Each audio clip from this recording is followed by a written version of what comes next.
Guys, there are quite a few different things that you need to consider before moving abroad, and I just wanted to touch on a few of those today. One of the most important things that you need to think about is your work-life balance. I can't emphasize how important it is to get your work-life balance in order. If you don't have this right, you're going to miss out on a lot, and last year I did miss out on a lot. I was working in Kuala Lumpur, Malaysia, and when I went there in the beginning, I had in mind to explore the city, and after I was done with the city, I wanted to explore like the outskirts, Penang. I wanted to go to Kota Kinabalu again and really enjoy. But I don't even have that many pictures from my time there. I don't have that much footage, and I was just basically working about 6 days a week, a lot of the times, and even 7 days a week. I never was able to get out of that rut, and unfortunately I had to call it quits after a year.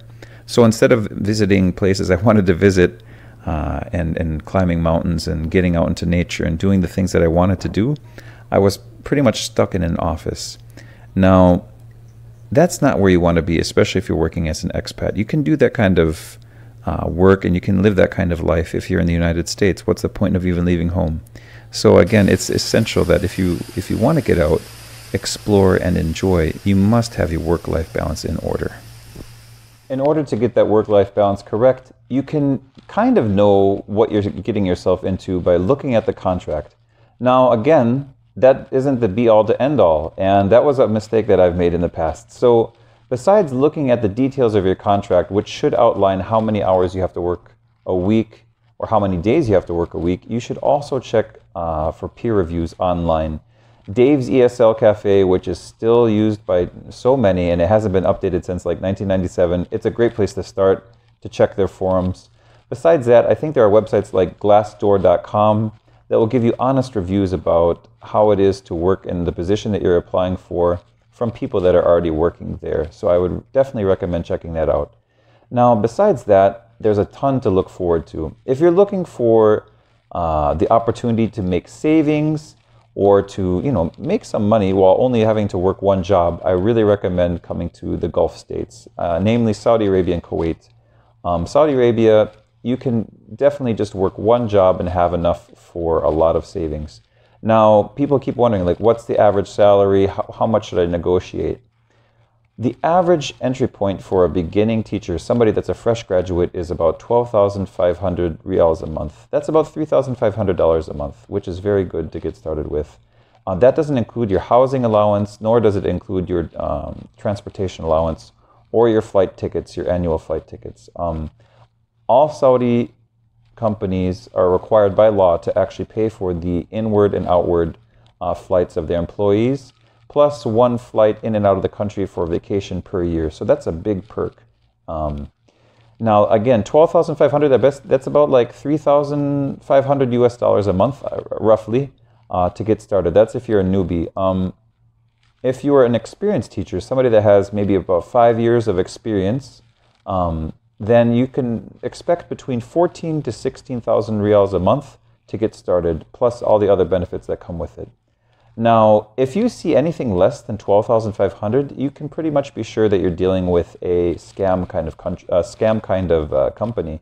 I've only seen one that's actually offered less than that, and they are out of business. So that said, don't accept anything less than 12.5 if you're new, or anything less than 14 if you're an experienced teacher, 14 to 16, at least to get started. Now, besides making income, if that's not your primary goal, if you're there to explore, there are tons of adventures available. Now, you can actually earn and have fun in Saudi Arabia depending on like what your tastes are. There's a ton to do in the winter in terms of going out to the desert, camping, having barbecues out in the desert if you like to be like in Riyadh or one of the central areas. But Saudi Arabia is not like just one type of country. It's not only the desert. There are mountainous areas like Abha, Suda, Tanoma, Namas.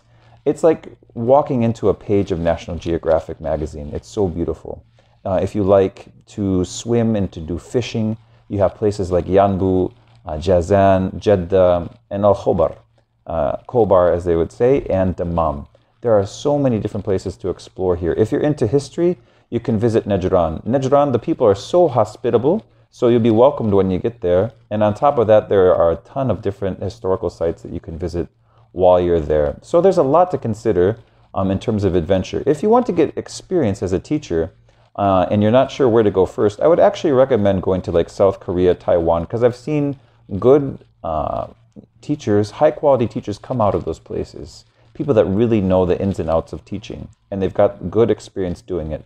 Now, the benefit of the East is that there are many different places to explore, and as well as gain a ton of experience. Although the opportunity to earn as much money isn't really there quite as much. I believe South Korea is probably the most advantageous for somebody starting out to teach English.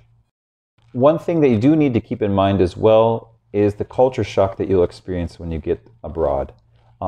No matter where you are, it's going to be a different feel, a different system than what you're used to. It's not going to be like how it is back home. Even getting around is going to be difficult. Knowing how to walk, because there are a lot of places that don't have sidewalks, the safest modes of transportation, reading signs, it's just going to be a different experience for you. The attitudes of people, understanding the culture of people, it takes time to adjust and to get used to those things. If you want to be successful, you'll have to have patience. And don't expect what you have back home to be present in the place that you've moved to. It may be way more comfortable than what you're used to back home, or it could be a lot more basic and challenging. So one of the things that will help you is to be patient during the time that you're adjusting. Now, culture shock can last for a little while, and you'll probably experience it when you go back home as well, because you've been out of the country for such a long time.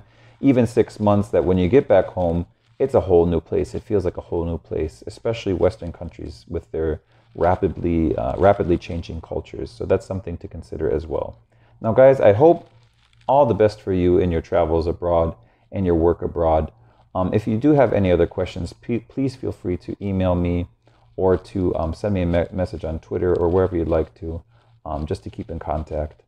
And if you have any other questions, please let me know. If I can help in any other way, I'd love to. I'll put some links down below in terms of different websites you can check in terms of teaching and finding work abroad.